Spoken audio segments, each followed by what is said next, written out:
राम राम। इस समाज में कई ऐसे व्यक्ति हैं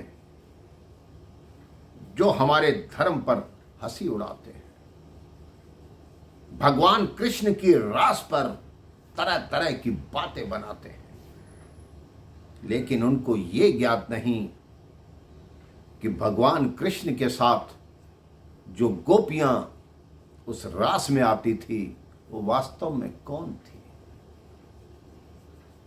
जब त्रेता युग में प्रभु श्री राम वनवास में अपने दिन काट रहे थे तो वो ऋषि मुनियों की कुटियाओं में जाते थे, उनको दर्शन देते थे।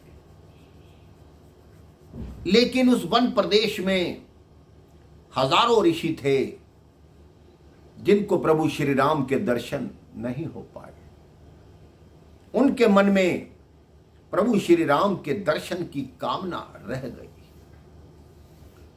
प्रभु श्री राम ने उन सबको आशीर्वाद दिया कि जब मैं अगला जन्म लूंगा, श्री कृष्ण बनूंगा, तब तुम सभी संत गोपी बनकर मेरे साथ रहना।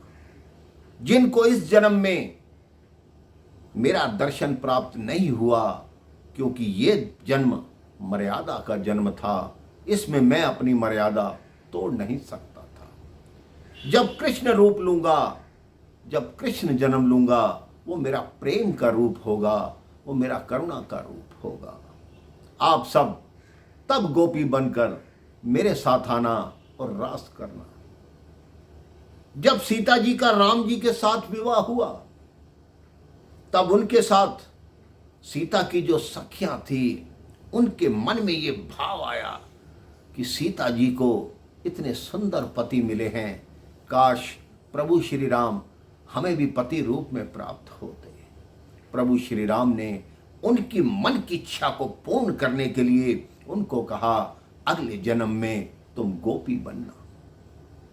भगवान सबके मन की इच्छा को पूर्ण करते हैं, तभी सब गोपियां बनकर आई और प्रभु श्री राम ने उनके साथ लाड किया, प्यार किया, दुलार किया।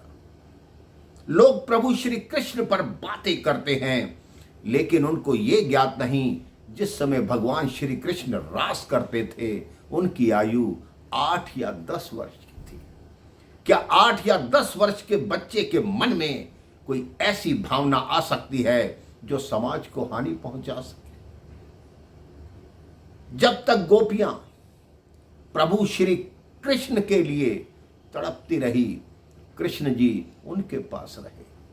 लेकिन जब प्रभु श्री कृष्ण उनके पीछे भागते और गोपियां दौड़ती और कृष्ण उनको पकड़ नहीं पाते, तो गोपियों के मन में अहंकार आ गया। जैसे ही गोपियों के मन में अहंकार आया, मेरे भाई बहन, भगवान उन श्री कृष्ण उनको छोड़कर हमेशा के लिए चले गए। गोपियां रोती रही, आंसू बहाती रही, लेकिन अब उन आंसुओं का, उस रोने का कोई लाभ नहीं हुआ, क्योंकि जिसके मन में एक बार अहंकार आ जाता है, प्रभु उससे सदैव के लिए दूर हो जाते हैं। आप भी अपने मन में भक्ति को स्थान दीजिए, अहंकार को स्थान मत दीजिए, तभी आपको प्रभु की प्राप्ति होगी। राम राम। जय श्री राम, जय श्री कृष्ण।